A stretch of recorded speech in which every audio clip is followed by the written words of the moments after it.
নির্বাচন কমিশন আমাদেরকে জানাই নাই যে ওএমআর মেশিনে তারা ভোট গণনা করবে। সেই ওএমআর মেশিনের যে প্রতিষ্ঠান, সেই প্রতিষ্ঠানের সাথে যে জড়িত তার সাথে জামাত সংশ্লিষ্টতা আছে। যে আজকে যে নির্বাচনটা হয়েছে এটা খুবই ব্যাড একটা ইলেকশন, জাহাঙ্গীরনগর বিশ্ববিদ্যালয় গণতান্ত্রিক পরিবেশকে আসলে হুমকির মুখে ফেলবে। আমরা দেখেছি যে 15 নং হল, মানে যেটা সাবেক বঙ্গমাতা হল, সেই হলে ছাত্রদলের ভিপি প্রার্থী কোনো ধরনের অনুমতি না নিয়ে একদম ভোট কেন্দ্র পর্যন্ত চলে গিয়েছে। আমরা দেখেছি যে আপনার বিভিন্ন হলে যেখানে নির্বাচন কমিশন বলেছিল রিটার্নিং অফিসারের অনুমতি নিয়ে প্রার্থীরা যাইতে পারবে, কেন্দ্র 5-7 মিনিটের জন্য ভিজিট করতে পারবে, কিন্তু সকালবেলা আমরা দেখছি আমাদের আসলে কোনো হলে যাইতে দিচ্ছে না। আমরা দেখেছি লাইন জ্যামিং এর মতো ঘটনাগুলা। আমরা দেখেছি যে ভোট দিয়ে এসে আবার ওইখানে দাঁড়িয়ে আছে। আমরা দেখেছি যে আচরণবিধি লঙ্ঘন করে বিভিন্ন প্যানেলের শিক্ষার্থীরা একদম ভোট কেন্দ্রের বাইরে তারা লিফলেট বিলি করছে। এই সবকিছু আসলে এটা প্রুফ করে, এবং এটাও শুধুমাত্র নির্বাচন দিনের ঘটনা এরকম না। গতকালকে রাত্রে আমাদেরকে জানানো হয়েছে পোলিং এজেন্ট থাকবে, গতকালকে রাত্রে আমাদেরকে জানানো হয়েছে অবজারভার থাকবে না, গতকালকে রাত্রে আমাদেরকে জানানো হয়েছে আমরা কিভাবে ভোটটা দিব, গতকালকে রাত্রে আমাদেরকে জানানো হয়েছে যে প্রার্থীদের কোনো আইডেন্টিফিকেশন কোনো কার্ড দেওয়া হবে কি হবে না। এই সবকিছু ডোপ টেস্ট, তার আগে কিছু 2 থেকে 3 দিন আগেই একটা প্যানেলের ভিপির চূড়ান্ত প্রার্থিতা বাতিল করা, এই সবকিছু আসলে আমাদের মনে সন্দেহের উদ্রেক করেছে যে এই নির্বাচন কমিশন পক্ষপাত দুষ্ট আচরণ করেছে, এই নির্বাচন কমিশন অপরিপক্কতার পরিচয় দিয়েছে, এবং এই নির্বাচন কমিশন এই নির্বাচন আয়োজন করার জন্য মোটেও আসলে তারা প্রস্তুত ছিল না। তারা চেয়েছে নির্বাচনটার মাধ্যমে, এই ধরনের কাজগুলোর মাধ্যমে যাতে বিশ্ববিদ্যালয়ের শিক্ষার্থীরাই হতাশ হয়ে বা প্যানেলগুলো হতাশ হয়ে আসলে নির্বাচন বানচালের জায়গাটাতে যায়।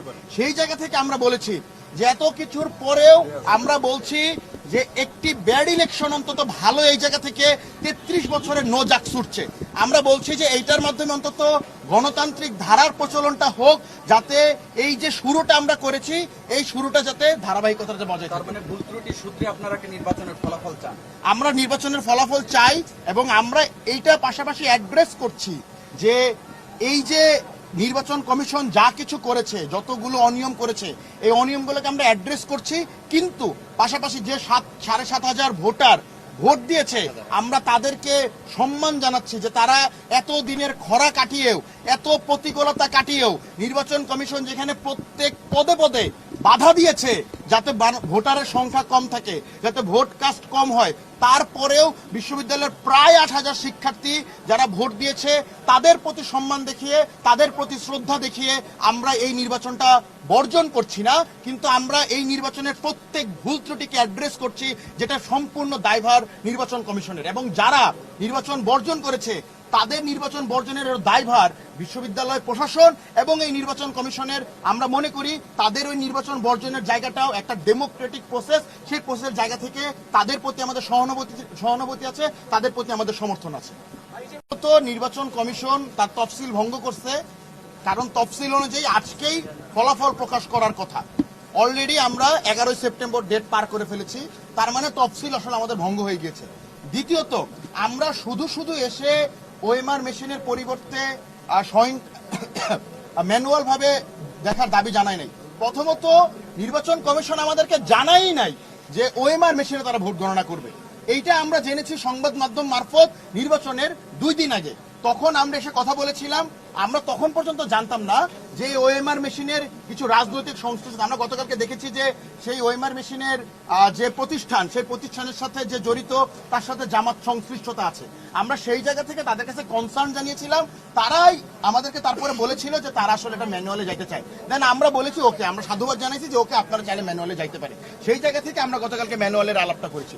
প্রশাসন এবং এই নির্বাচন কমিশনের এই পুরো সময় ধরে যে চেষ্টাটা ছিল সেটা হলো জাকসু বানচাল করা।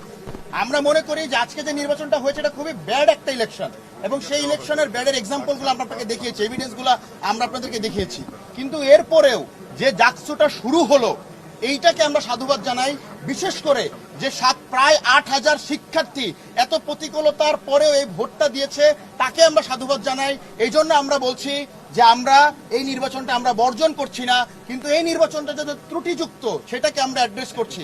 কিন্তু আমরা বলছি যে 33 বছরের নো জাকসু কাটিয়ে আমরা একটা ব্যাড ইলেকশনের মাধ্যমে হলেও যে জাকসুটা আমরা পেয়েছি, সেই জাকসুর এই জাহাঙ্গীরনগর বিশ্ববিদ্যালয়ের শিক্ষক এবং শিক্ষার্থীদের যে ভারসাম্য, ক্ষমতার ভারসাম্য, সেই ক্ষমতার ভারসাম্যটা আনার জন্য এই জাকসুর ধারাবাহিকতাটা দরকার। আমরা মনে করি যে এটা যদি এখন আমরা বর্জন করি বা এটা যদি বানচালের দিকে যায়, তাহলে হয়তো এই নির্বাচন কমিশন বা এই বিশ্ববিদ্যালয়ের প্রশাসন আবারও আমাদের সামনে একটা 33 বছরের জটলা আনবে, যেটা এই জাহাঙ্গীরনগর বিশ্ববিদ্যালয়ের গণতান্ত্রিক পরিবেশকে আসলে হুমকির মুখে